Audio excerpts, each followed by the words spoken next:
Tapi ada yang aneh tahun itu. Tahun itu dia i'tikaf selama 20 hari 20 malam. Dia tidak keluar dari Masjid Nabawi. Ada yang aneh, karena yang biasanya 10 hari 10 malam. Kalau kita salat di Masjid Nabawi tepat di mihrab, maka di samping mihrab sebelah kiri ada satu tiang bernama Ustuwanatus Sarir. Sampai hari ini masih tertulis Ustuwanatus Sarir. Ustuwana artinya tiang, sarir tempat tidur, karena di bawah tiang itu diletakkan tempat tidur Nabi Muhammad sallallahu alaihi wasallam. Disitulah Nabi i'tikaf. Di samping Ustuwanatus Sarir ada namanya Ustuwanatul Haris, tiang Haris artinya penjaga. Disitulah tegaknya penjaga Nabi, yaitu Sayyidina Ali ibni Abi Thalib radhiyallahu anhu. Di Ustuwanatus Sarir itulah sahabat melihat ketika Nabi terjaga dari tidurnya, bangkit dari berbaringnya, nampak berbekas di pundaknya, yaitu bekas anyaman pelepah korma yang dijadikan sebagai alasnya. Lalu sahabat ingin membelikannya kasur yang empuk, firash, permadani yang lembut, tapi Nabi mengatakan itu tak layak bagiku. Biarlah aku berada di atas anyaman pelepah korma ini saja, berbekas di pundak kulit yang lembut. Betapa malunya kita yang melekatkan tubuh ini di atas kain yang lembut. Di bawah kain lembut itu ada kasur yang tebal. Di bawah kasur yang tebal itu ada lagi alas yang tinggi. Lalu kemudian kita meminta kepada Allah, wa adkhilnal jannata ma'al abrar, masukkan kami ke dalam surga bersama orang-orang baik, bersama Nabi Muhammad sallallahu alaihi wasallam. Sementara dia berbekas pundaknya karena beralaskan alas yang keras, pelepah korma yang dianyam, yang menjadi alas pundaknya yang lembut. Begitulah kehidupan dia. 20 hari 20 malam dia beriktikaf, tidak keluar sama sekali dari Masjid Nabawi. Ma baina baiti wa mimbari, antara rumahku dan mimbarku raudhatun min riyadil jannah, salah satu dari taman-taman surga. Selesai bulan Ramadan, masuk bulan Syawal. Selesai bulan Syawal, masuk Zulqa'dah. Selesai Zulqa'dah, masuk Zulhijjah. Di bulan Zulhijjah beliau melaksanakan haji yang sebelumnya sudah difardukan, tapi barulah dilaksanakan haji tahun itu, disebut dengan haji wada. Wada, selamat tinggal, karena memang setelah itu Nabi meninggal dunia. Maka pada haji wada itu dia pergi ke tanah suci Makkah Al-Mukarramah. Ada yang unik, ada yang aneh. Biasanya beliau berkurban kambing, dia potong 1 ekor untuk keluarganya. Hadza li Muhammad, wa untuk keluarga Muhammad. Kemudian dia potong lagi, hadza li ummati Muhammad, ini aku potong untuk umat Muhammad sallallahu alaihi wasallam. Tapi pada saat tahun itu di Mina, beliau tidak menyembelih 2 ekor, tapi beliau menyembelih dengan tangannya sendiri 63 ekor unta. Tepat pada angka 63 dia berhenti dan dilanjutkan oleh Sayyidina Ali sebanyak 37 ekor. Maka lengkaplah 100 ekor. Tidak ada satupun sahabat yang terpikir ada signal, ada tanda sesuatu tentang mengapa berhenti di angka 63 setelah meninggal dunia 2 bulan sesudah itu. Karena saat itu bulan Zulhijjah, Muharram, Safar, Rabiul Awal, 2 bulan lebih setelah itu barulah semuanya paham mengapa berhenti pada angka 63. Ternyata Nabi tidak ingin satupun tahun hidupnya itu kosong daripada berkurban. Tahun pertama dia potong, tahun kedua sampai 63. Lalu kemudian setelah itu barulah dilanjutkan pemotongan onta itu oleh Sayyidina Ali karramallahu wajhah radhiyallahu anhu. Apa makna di balik itu? Bahwa Nabi tidak ingin ada 1 tahun pun kosong dari kurban. Nabi ingin ada penyembelihan kurban. Di setiap umur, di setiap usia, di setiap waktu yang dilewati ada penyembelihan kurban. Lagi-lagi ada yang aneh, tidak seperti sebelumnya. Sebelumnya hanya 2 ekor kambing, tapi saat itu dia potong langsung 63, dilengkapkan 37 menjadi 100 ekor. Lalu kemudian sallallahu alaihi wasallam kembali ke kota Al-Madinah Al-Munawwarah, masuk bulan Muharram, masuk bulan Safar, masuk bulan Rabiul Awal. Lalu kemudian beberapa hari menjelang meninggal, Nabi berziarah ke makam Baqi yang ada di samping Masjid Nabawi sebelah kiri menghadap ke arah kiblat. Pulang dari Baqi, beliau merasakan sakit kepala yang amat sangat keras. Itu dia adukan kepada Sayyidatuna Aisyah Ummul Mukminin radhiyallahu anha. Beliau juga mengadukan bagaimana masih terasa sakit, sisa-sisa tertelan racun yang diberikan seorang perempuan Yahudi dulu beberapa tahun yang lalu, 3 tahun yang lalu, tepatnya di tahun ke-7 ketika orang Khaybar mengundang dia di perkampungan Yahudi Khaybar. Di Madinah ada Yahudi Bani Nadir, ada Yahudi Bani Quraidah, ada Yahudi Bani Qainuqa, ada Yahudi Khaybar. Lalu mereka mengundang Nabi ke Khaybar. Mereka tanya, makanan apa yang paling disukai Nabi? Nabi menjawab, makanan yang paling disukai Nabi adalah kaki kambing bagian depan. Lalu mereka sajikan kaki kambing bagian depan itu, karena itu makanan kesukaan Nabi. Rupanya di bagian depan kaki kambing itulah mereka tanamkan racun yang paling sangat banyak, paling berbahaya. Sahabat Nabi yang mengunyah daging kambing itu langsung meninggal di tempat. Nabi SAW sepakat semua ahli sirah bahwa Nabi memasukkan daging kambing itu ke mulutnya, tapi mereka ikhtilaf tentang menelan. Maka segera Jibril alaihissalam memberitahu bahwa ada racun. Nabi memuntahkannya keluar, tapi ada beberapa tetes air liur masuk ke dalam. Kenapa itu terjadi? Bukankah Allah menjaganya? Bukankah malaikat mendapatkan wahyu, mendapatkan ilham, mendapatkan pesan untuk menjaga Nabi? Kenapa bisa terjadi? Hikmah di balik itu menurut ahli sirah, Allah ingin menyempurnakan nikmat kepada Nabi Muhammad sallallahu alaihi wasallam, bukan hanya sebagai nikmat penutup para nabi dan rasul, tapi juga nikmat sebagai mati sebagai seorang syahid.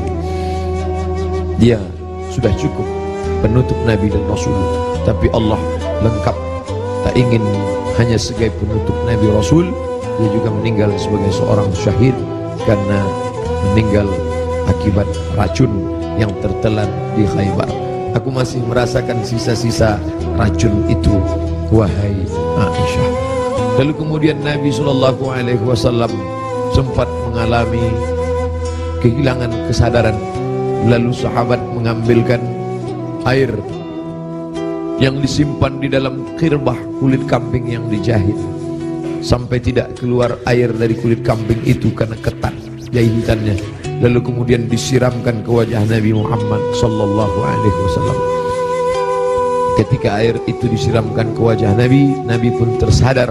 Dan saat Nabi tersadar, apa yang dia inginkan? Biasanya orang kalau sudah pingsan, dia inginkan makanan, dia inginkan kenikmatan, dia inginkan sesuatu. Tapi Nabi SAW menginginkan sholat berjamaah, dibawa ke Masjid Nabawi. Tapi saat itu keadaannya lemah, kakinya terseret, dia dipapah oleh sahabat Nabi, oleh Sayyidina Ali radhiyallahu an bersama Fadl ibnu Abbas. Satu di sebelah kiri, satu di sebelah kanan. Mereka memegang tangan Nabi, kedua tangan Nabi di pundak Ali dan Fadl. Kedua ini adalah saudara, seperti saudara kandung. Nabi anak tunggal sendirian, dia tidak punya saudara kandung, tapi ayahnya punya saudara kandung. Ayah Nabi bernama Abdullah, Abdullah punya saudara bernama Abbas, Abbas punya anak laki-laki, itulah dia Fadl bin Abbas. Abdullah punya saudara kandung bernama Abu Talib, Abu Talib punya anak laki-laki bernama Ali. Ayah mereka adik-beradik kandung, Abdullah, Abbas, Abu Talib. Abu Talib punya anak Ali, Abdullah punya anak Muhammad, Abbas punya anak Fadl. Ketiga anak laki-laki ini bersaudara kandung, satu nasab dengan datuk mereka Abdul Muttalib. Abdul Muttalib anak Hashim, Hashim anak Abdi Manaf, Abdi Manaf anak Qusay, keturunan Kilab Lu'ay Fihir, cucu cicit daripada Ismail, anak kandung Ibrahim alaihissalam. Maka pada saat itu saudara yang seperti kandung ini memapah Nabi, membawa ke Masjid Nabawi. Nabi tetap tidak meninggalkan sholat berjamaah. Sampai pada akhirnya beliau tidak lagi sanggup mampu untuk membimbing sholat berjamaah, maka beliau minta Sayyidina Abu Bakr As-Siddiq radhiyallahu an untuk membimbing sholat berjamaah. Itulah muncul ijtihad sahabat. Mengapa yang menjadi khalifah setelah Nabi itu Abu Bakar? Kenapa bukan Umar? Karena ada signal seperti semacam pemberitahuan secara rahasia bahwa setelah Nabi meninggal, kepemimpinan akan jatuh pada Abu Bakar Siddiq. Karena imamah ada dua, imamatun sughra, imam kecil, imam salat, imamatun kubra, imam besar, pemimpin negeri. Kalau sudah imam kecil, pemimpin salat, menunjukkan tanda itu juga menjadi imam besar, imam pemimpin negeri. Maka ketika Abu Bakar Siddiq yang diminta sebagai pengganti imam saat Nabi sakit, seolah-olah seperti signal pertanda Nabi memberikan ridha, nanti setelah meninggal Abu Bakar Siddiqlah yang akan memimpin kepemimpinan politik. Maka berbaiatlah sahabat setelah Nabi SAW meninggal. Salat dipimpin oleh Abu Bakar Siddiq radhiyallahu anhu. Sahabat menunggu, Nabi tak juga keluar. Ternyata signal itu diberikan kepada Abu Bakar. Abu Bakarlah yang memimpin salat. Sampai akhirnya pada suatu ketika Nabi membuka tirai jendela dari samping kamarnya bersama Aisyah yang langsung tembus ke Masjid Nabawi. Sahabat sudah tegak berdiri. Sahabat menunggu bahwa akan dipimpin oleh Nabi, tapi mereka faham Nabi tidak dapat berjalan. Nabi tetap berada di kamarnya. Nabi hanya melihat dari balik jendela, dari pertanda wajahnya, dari anggukan kepalanya. Sadarlah mereka bahwa Nabi memberikan signal, solatlah bersama Abu Bakar Siddiq. Nabi tetap berada di kamarnya karena dia tidak bisa ikut serta bersama para sahabat yang akan melaksanakan solat. Lalu kemudian dibawa oleh Fadl dan Abu Bakar, dibawa oleh Fadl dan Ali, diberikan kekuatan oleh Allah Subhanahu wa taala. Nabi naik ke atas mimbar tepat pada hari Rabu terakhir. Kamis, Jumat, Sabtu, Ahad, Senin, 5 hari menjelang meninggal. Nabi naik ke atas mimbar. Sampai di atas mimbar, apa kata Nabi sallallahu alaihi wasallam? Man kuntu jalattu lahu dhahran. Siapa yang pundaknya pernah aku cambuk, saat aku mencambuk onta, lalu ujung cambuk itu terkena pundaknya karena dia berada di balik onta, di balik kuda, di balik keledai, di balik bukit, terkena ujung cambuk itu. Lalu dia merasa sakit hati, tapi dia tidak mau menuntut karena dia segan, karena aku seorang nabi. Man kuntu jalattu lahu dhahran. Siapa yang pundaknya pernah aku cambuk, hadza dhahri, ini pundakku, ini pundak Muhammad, falyastaqit minhu, silakan balas.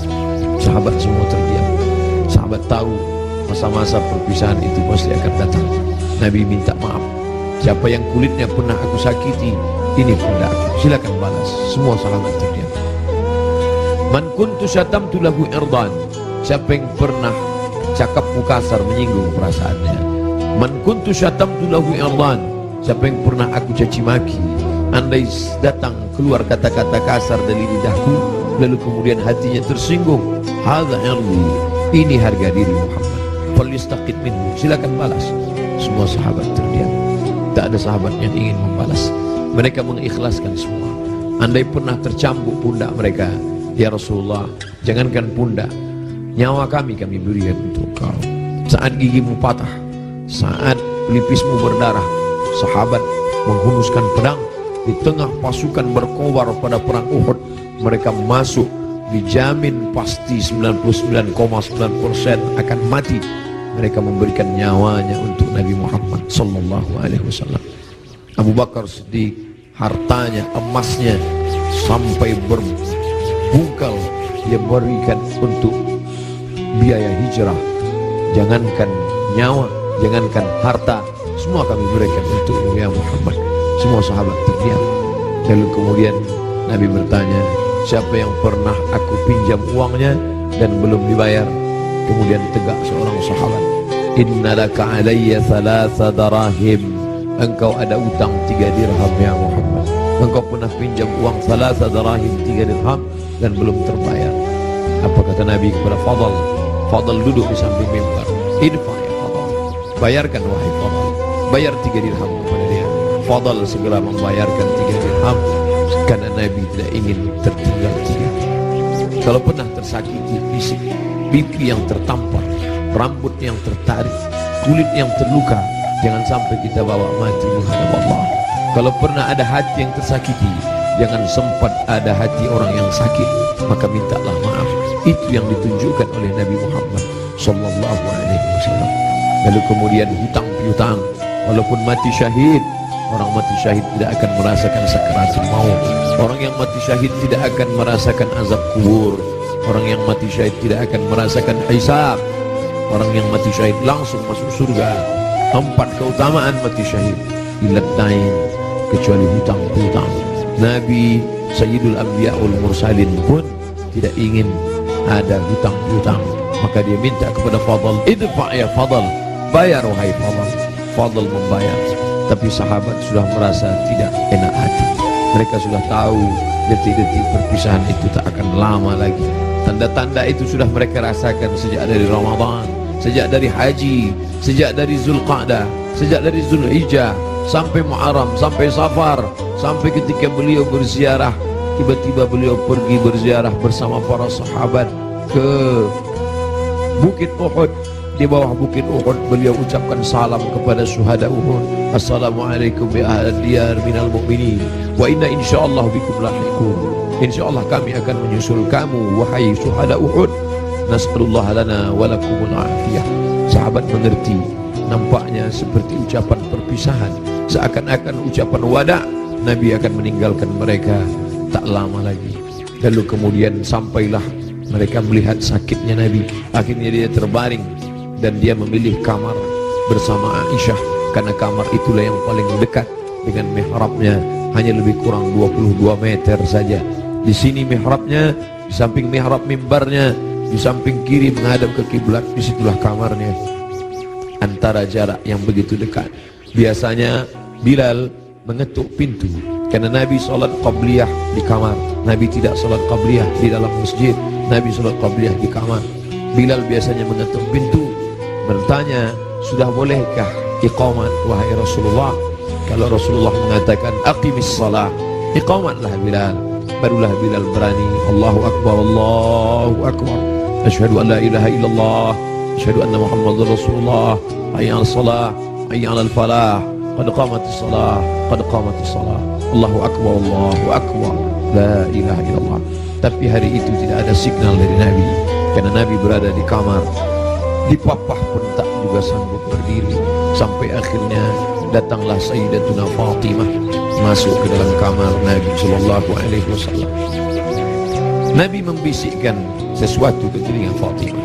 Fatimah tersenyum. Nabi membisikkan sesuatu ke telinga Fatimah. Fatimah bersedih. Kelihatan dari raut wajah Fatimah ada sesuatu yang tidak menyenangkan. Nabi berbisik sesuatu ke telinga Fatimah. Fatimah tersenyum.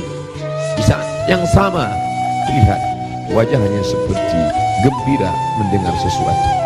Setelah itu berlalu, lalu Aisyah bertanya kepada Fatimah, apa yang dibisikkannya wahai Fatimah? Kata Fatimah, tak lama lagi saya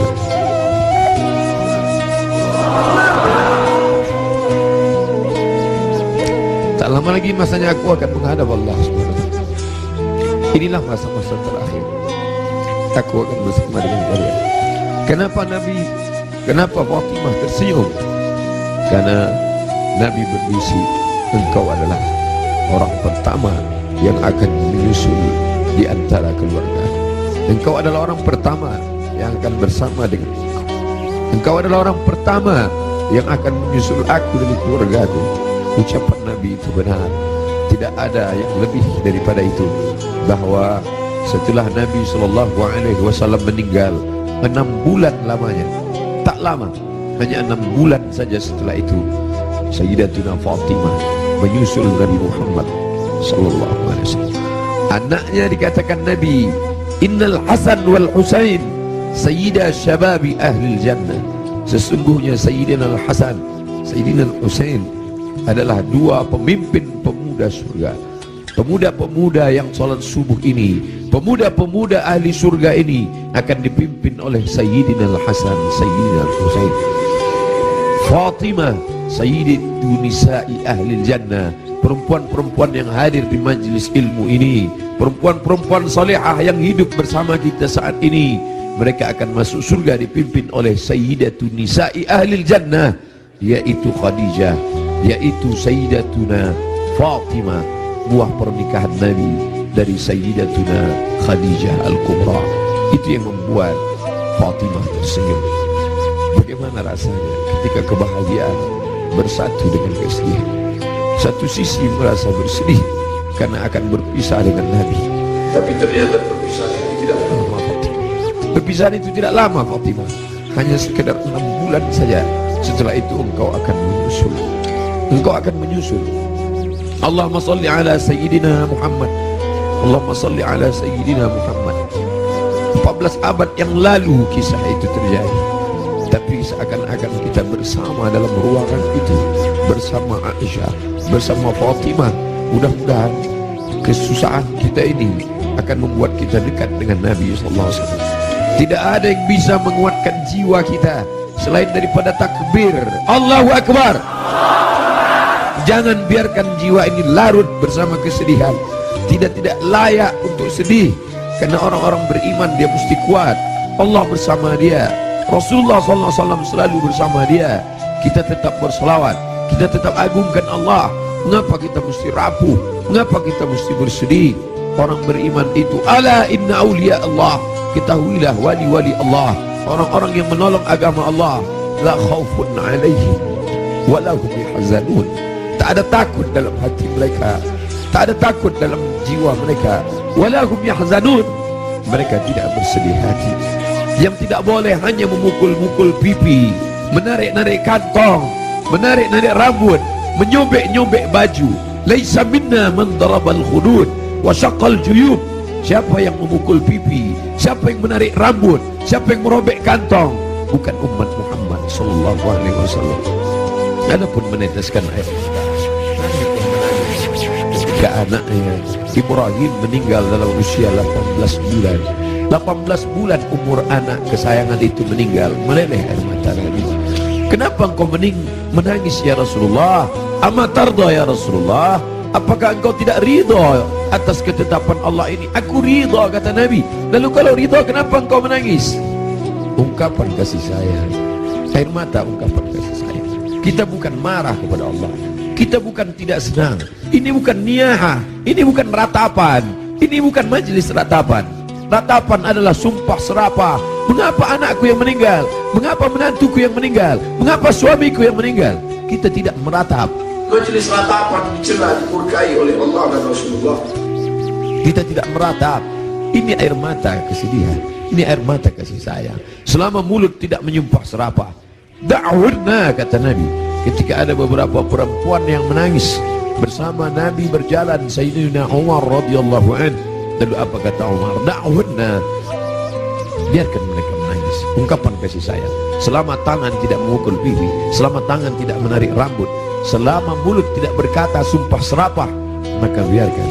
Bahkan ketika Nabi memegang jenazah Utsman ibnu Maz'un, menetes air mata Nabi, jatuh ke pipinya, jatuh ke janggutnya, jatuh ke bawah sampai ke wajah Utsman bin Maz'un, menunjukkan air mata itu banyak. Nabi menangis. Nabi hatinya lembut.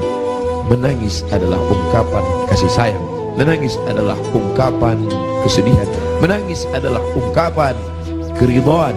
Menangis adalah ungkapan melepaskan jiwa yang tertahan, tapi kita tidak larut dalam tangisan itu. Nabi berbaring, lalu kemudian ditutupi wajahnya, ditutupi dengan kain, tapi perlahan dia bukakan, sampai akhirnya tangan itu tidak bisa bergerak. Lalu kemudian Sayyidatuna Aisyah radhiyallahu anha membacakan Al-Fatihah. Bismillahirrahmanirrahim. Alhamdulillahirabbil alamin. Arrahmanir rahim. Maliki yaumiddin. Iyyaka na'budu wa iyyaka nasta'in. Ihdinas siratal mustaqim. Siratal ladzina an'amta 'alaihim ghairil maghdubi 'alaihim waladdallin. Dibacakannya qul huwallahu. Bismillahirrahmanirrahim. Qul huwallahu ahad, Allahus samad, lam yalid wa lam yulad wa lam yakul lahu kufuwan ahad. Qul huwallahu ahad, Allahus samad, lam yalid wa lam yulad wa lam yakul lahu kufuwan ahad. Qul huwallahu ahad, Allahus samad, lam yalid wa lam yulad wa lam yakul lahu kufuwan ahad. Dibacakannya qul a'udzu falaq, qul a'udzu bil falaq, min syarri ma khalaq, wa min syarri ghasiqin idza waqab, wa min syarri naffatsati fil 'uqad, wa min syarri hasidin idza hasad. Dibacakannya qul a'udzu bin nas, malikin nas, ilahin nas, min syarril wasil khannas, alladzi yuwaswisu fi sudurin nas, minal jinnati wan nas. Lalu telapak tangan Nabi ditiupkan, ayat-ayat yang sudah dibacakannya itu yang penuh berkah ditiupkannya ke telapak tangan Nabi. Padahal mestinya kita yang membacakan, kita tiupkan ke telapak tangan kita, lalu kita usapkan ke wajah orang yang sakit. Tapi Sayyidatuna Aisyah tidak ingin melangkahi. Ada tangan yang lebih berkah daripada tangannya, ada tangan yang lebih mulia daripada tangannya. Itulah tangan Sayyidul Ahlil Jannah, Sayyidina wa Maulana Muhammad sallallahu alaihi wasallam. Ditiupkan ke telapak tangannya, lalu diusapkan ke wajah Nabi Muhammad sallallahu alaihi wasallam. Aisyah melihat di wajah Nabi seperti menginginkan sesuatu. Sebagai seorang istri yang menemani Nabi dalam suka dan duka, dalam senang dan tawa, maka Nabi mengerti bahasa. Aisyah mengerti bahasa yang diperlihatkan oleh Nabi SAW. Lalu kemudian Aisyah paham bahwa Nabi menginginkan siwak. Nabi suka kepada siwak. Laula an asyqa ala ummati, kalau tidak memberatkan bagi umatku, la amartuhum bisiwak, pasti aku perintahkan mereka bersiwak inda kulli shalah, dalam setiap salat. Lalu kemudian Aisyah mengambil siwak, lalu merobek ujung kulit siwak dan mengunyahkannya agar ujung siwak itu keluar serabutnya. Lalu kemudian diberikan, diletakkan ke bibir Nabi sallallahu alaihi wasallam. Air liur terakhir yang bersatu dengan mulut Nabi sallallahu alaihi wasallam adalah air liur yang digigitkan oleh Sayyidatuna Aisyah ke ujung siwak, lalu diberikan. Tampak senyum di wajah Nabi sallallahu alaihi wasallam. Makin lemah. Hari Senin, saat yang amat sangat menyedihkan, Nabi makin lemah. Nabi berkata, apa kata Nabi sallallahu alaihi wasallam? As-salah, as-salah, as-salah, as-salah. Salat. Wa ma malakat aymanukum, dan budak hamba sahaya. As-salah, simbol tentang hubungan hablum minallah. Jangan pernah putus. Jangan pernah putus salat. Jangan tinggalkan salat. Jangan tinggalkan masjid. Pesan Nabi itu, kita tidak hanya sekedar larut meneteskan air mata, tapi juga kita menjalankan sunnah Rasulullah sallallahu alaihi wasallam. Beginilah ramainya umat Muhammad sallallahu alaihi wasallam. Wahai Abdus Samad, mereka datang bukan karena engkau. Wahai pengurus masjid, mereka datang bukan karena engkau. Mereka datang karena ingin melaksanakan pesan terakhir Nabi, as-salah, as-salah, as-salah, salat. Wa ma malakat aymanukum, hamba sahaya, orang yang paling lemah, rendah levelnya, budak hamba sahaya. Nabi tidak mengatakan jaga ibumu, karena kalian pasti menjaga ibu kalian. Jaga ayahmu, karena kalian pasti menjaga ayah kalian. Jaga istrimu, karena kalian menjaga. Tapi ada orang yang paling lemah, paling rendah, budak hamba sahaya. Jangan kalian sia-siakan, jangan kalian hardik, jangan kalian susahkan mereka, jangan kalian buat mereka seperti kuli, jangan buat mereka. Nabi mengajarkan membebaskan budak hamba sahaya. Akhirnya hari ini tidak ada lagi perbudakan, tidak lagi hamba sahaya, tapi pembantu-pembantu kalian. Jangan kalian makan gajinya, jangan kalian makan titik puluh keringatnya. Supir kalian, security kalian, orang yang menggali parit untuk mencari makan, pekerja kalian, sampai hati kalian makan titik puluh keringatnya. Sampai masanya nanti mereka lebih mulia daripada kalian, dan amal salat kalian, puasa kalian akan habis diambil. Atadruna mal muflis, tahukah kamu siapa itu orang yang bangkrut? Siapa itu ya Rasulullah? Mayati yaumil qiyamati bi salatin, orang yang datang menghadap Allah dengan salat yang banyak, wa siyamin, puasanya banyak, wa zakatin, zakatnya banyak, haji umrohnya banyak, tapi dia sudah menganiaya orang lain. Qad syatama hadza, mencaci maki si fulan, wa daraba hadza, menempeleng si fulan, wa akala mala hadza, memakan harta si fulan, wa syatama hadza, mencaci maki si fulan. Mereka akan datang menuntut di hadapan Allah. Nabi berpesan, as-salah, as-salah, jaga salat, jaga salat, jangan tinggalkan salat. Wa ma malakat aymanukum, budak kalian, hamba sahaya kalian. Hari ini tidak lagi ada hamba sahaya, tapi ada orang-orang lemah di sekitar kita. Anak yatim di antara kalian, jaga. Fakir miskin di antara kalian, jaga. Janda-janda tua, suaminya sudah meninggal, hidup sebatang kara, anaknya tidak lagi ada, jaga. Jangan sampai mereka kelaparan. Mereka orang-orang yang al-mustad'afun, orang-orang lemah, berada di bawah kekuasaan kalian, maka tolong bantu mereka. Apa kata Nabi sallallahu alaihi wasallam sebelum dia meninggal? La'anallahu al-yahud wan nasara. Allah melaknat Yahudi dan Nasrani. Kenapa? Ittakhadhu qubur anbiya'ihim masajid. Mereka menjadikan kubur nabi-nabi dan orang soleh di antara mereka, mereka robah menjadi masjid, mereka robah menjadi tempat ibadah. Nabi melarang. La'anallahu al-yahud wan nasara. Allah melaknat Yahudi dan Nasrani. Ittakhadhu qubur anbiya'ihim masajid. Alhamdulillah, sampai hari ini tidak ada satupun orang Islam di dunia ini yang meratakan kubur dengan tanah, lalu di atas kubur itu dibangun masjid sebagai tempat ibadah. Tidak ada. Di bawah lantai ini tidak ada kuburan. Andai ada kubur di bawah lantai ini, maka kita sudah melanggar peringatan terakhir. Detik-detik menjelang Rasul meninggal, biasanya orang meninggal akan menyampaikan pesan-pesan penting. Hari itu dia lepaskan semua. Budak-budak hamba sahayanya dia merdekakan semua. Tombaknya, pedangnya, baju besinya dia wakafkan semua fisabilillah. Tidak ada yang melekat pada tubuhnya.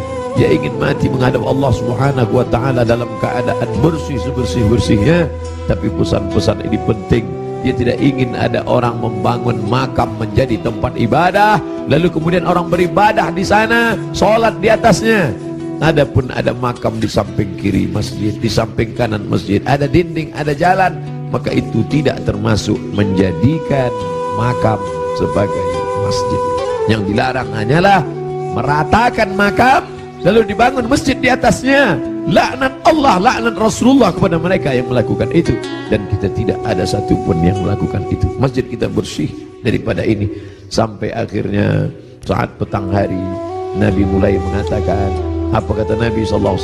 Ma'an nabiyyin was-siddiqin was-syuhada was-salihin wa hasuna ulaika rafiqa.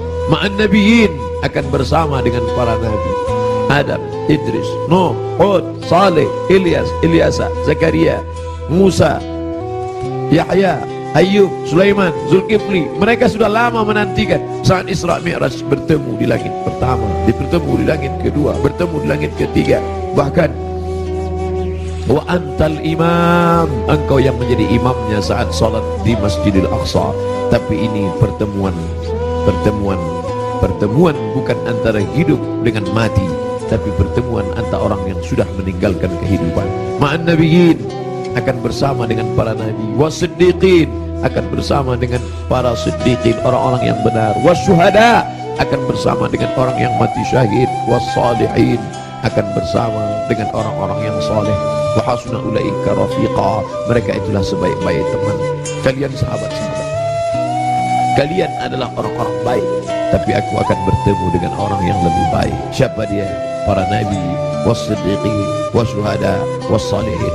Puncaknya kalimat panjang itu tak lagi keluar dari mulut Nabi, tapi mengatakan Allahumma birrafiqil a'la, akan bersama dengan Allah yang maha tinggi. Tidak ada lagi. Tadi bersama sahabat, bersama istri, bersama anak, bersama Sayyidatuna Fatimah, bersama Sayyidatuna Aisyah, tapi hari ini sudah lebih tinggi lagi, bersama para nabi, bersama siddiqin, bersama syuhada, bersama salihin. Tapi setelah itu hanya tinggal satu, Allahumma birrafiqil a'la, bersama Allah Subhanahu wa ta'ala.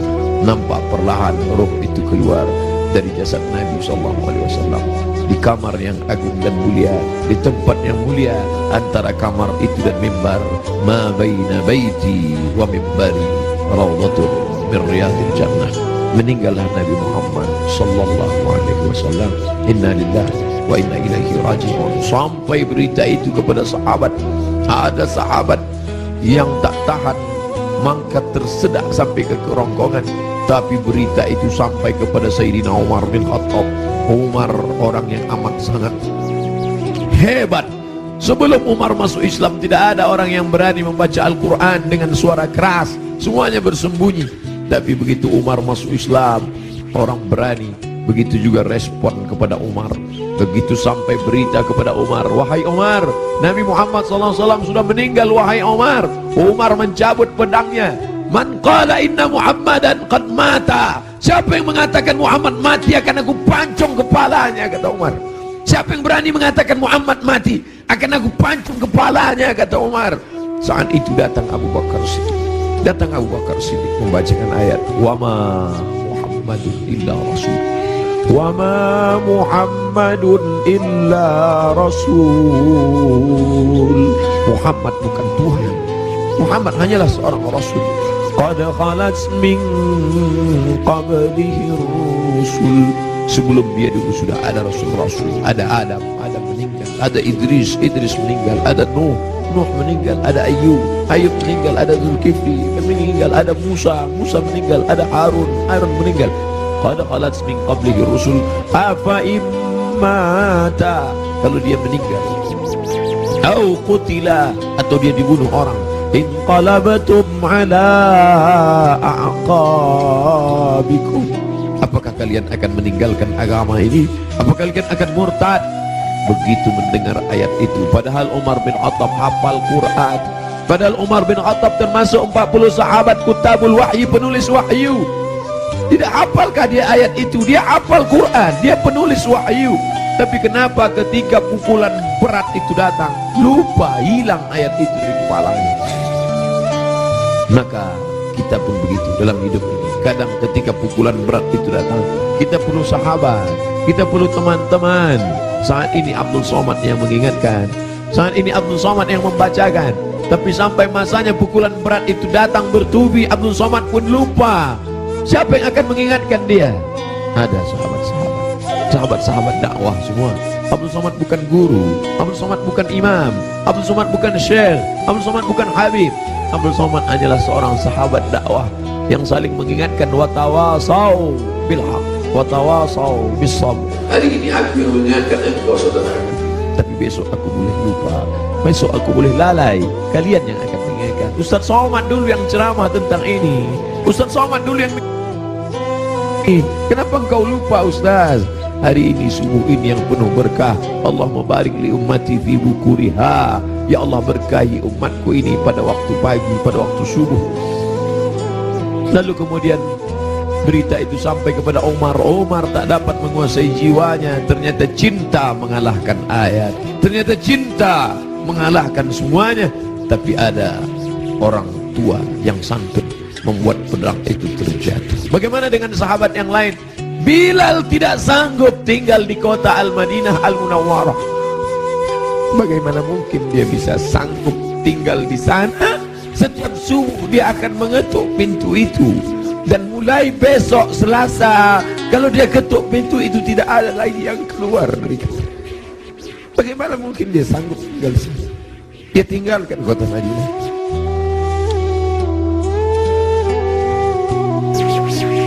Bilal tak sanggup memandangkan azan. Bilal pergi ke negeri Syam.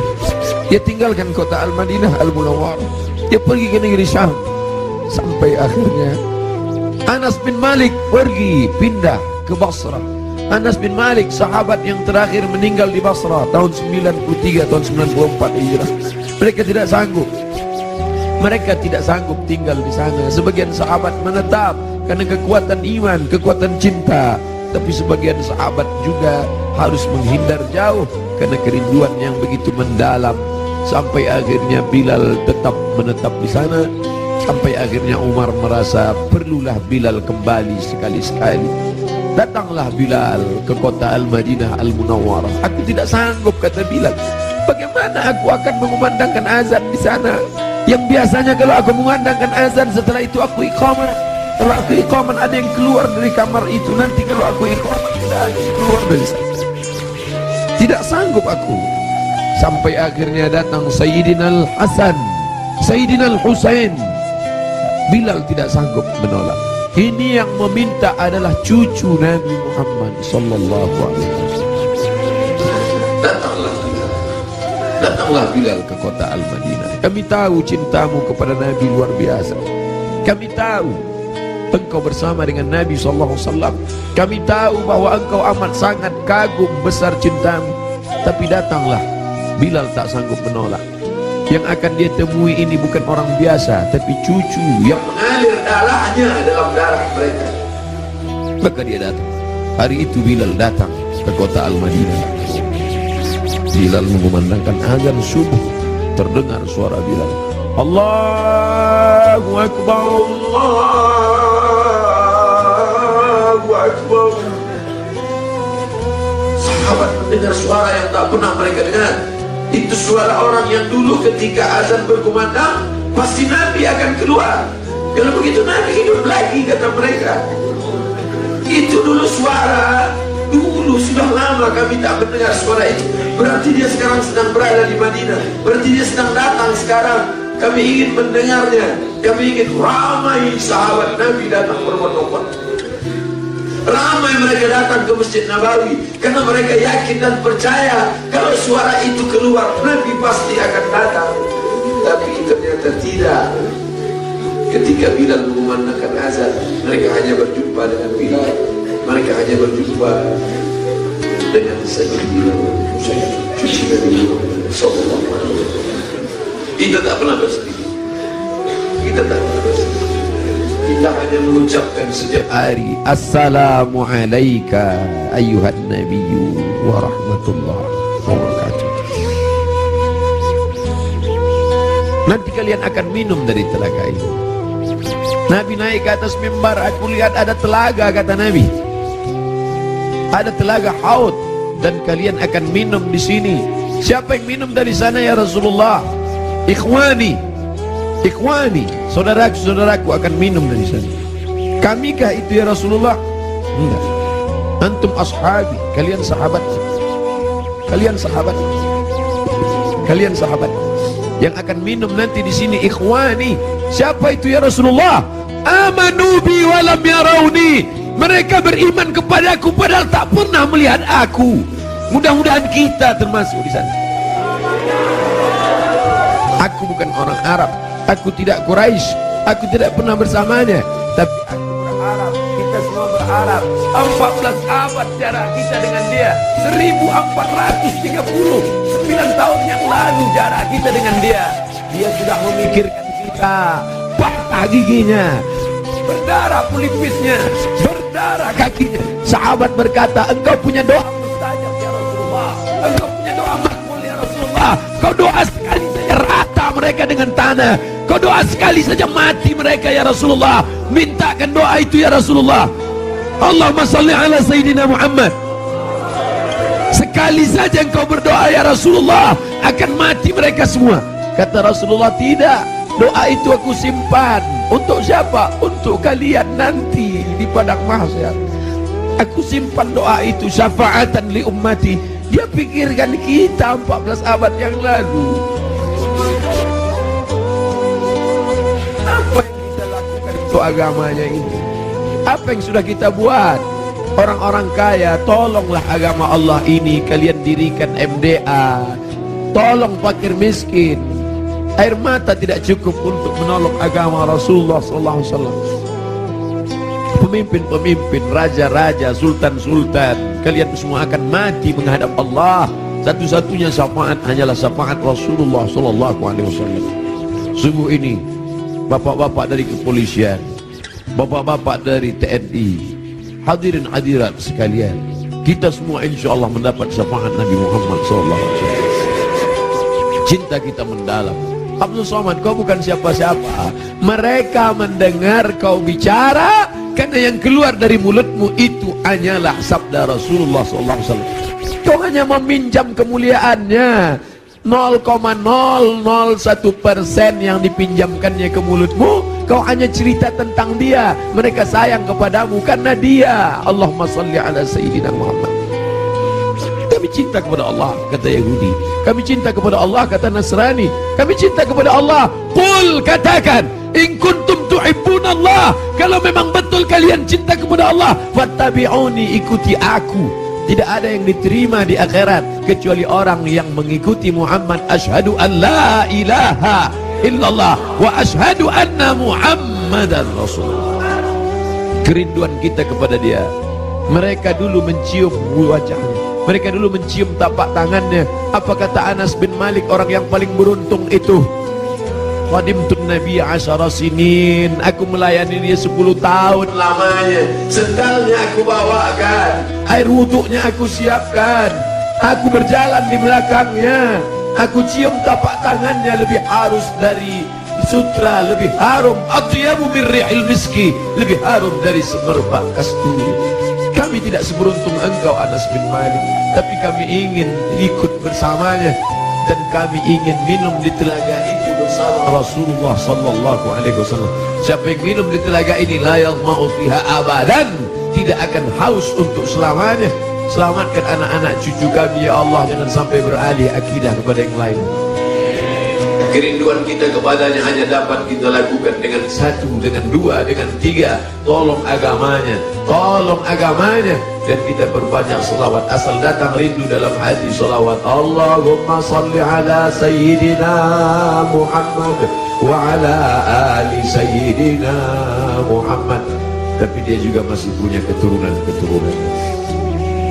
Ada keturunan-keturunan itu tetap terjaga. Para habaib kita, Habib Omar bin Hafuz, para ahli bait yang ahlu sunnah wal jamaah, ahli bait yang mencintai Omar tapi juga mencintai Ali, ahli bait yang mengagungkan Ali tapi juga tidak mencaci maki Abu Bakar, Omar, Uthman. Karena ada juga yang mencaci maki Abu Bakar, Omar, Uthman. Ikutlah ahli bait, ikutlah keturunan Rasulullah sallallahu alaihi wasallam yang tidak membeda-bedakan antara sahabat. Mereka tetap berkata Abu Bakar Siddiq radhiyallahu an, Umar ibn Khattab radhiyallahu an. Para habaib, Habib Ahmad Al-Kaf, Habib Jindan, Habib Zain ibn Sumaid, para habaib yang tak mungkin saya sebutkan satu persatu. An asila ila qarabati Rasulillah sallallahu alaihi wasallam, menyambung hubungan dengan para habaib keturunan Rasulullah. Ahabbu ilayya, lebih aku cintai, min an asila ila qarabati, daripada menyambung hubungan dengan kerabatku sendiri. Motivasi itulah yang membuat al-fakir yang hina datang menjumpai Habib Rizik Syihab, mencium tangannya, memeluknya, karena dia salah satu dari bagian keturunan Rasulullah sallallahu alaihi wasallam yang berpegang teguh kepada ahlu sunnah wal jamaah. Kita muliakan mereka bukan hanya sekedar darahnya mengalir dalam darah mereka, darah Nabi ada dalam darah mereka, tapi juga karena mereka memperjuangkan syariat datuk mereka. Kita ikut bersama mereka. Yang kita inginkan adalah kita semua bersama, anak, istri, keturunan, cucu, cicit, sahabat, kerabat, jamaah, bersama dengan Nabi Muhammad sallallahu alaihi wasallam. Ala hadhihi niyyah wa kulli niyatin salihah. Al-Fatihah. A'udzu billahi minasyaitonir rajim. Bismillahirrahmanirrahim. Alhamdulillahi rabbil alamin. Ar-Rahmanir Rahim. Maliki yaumiddin. Iyyaka na'budu wa iyyaka nasta'in. Ihdinas siratal mustaqim.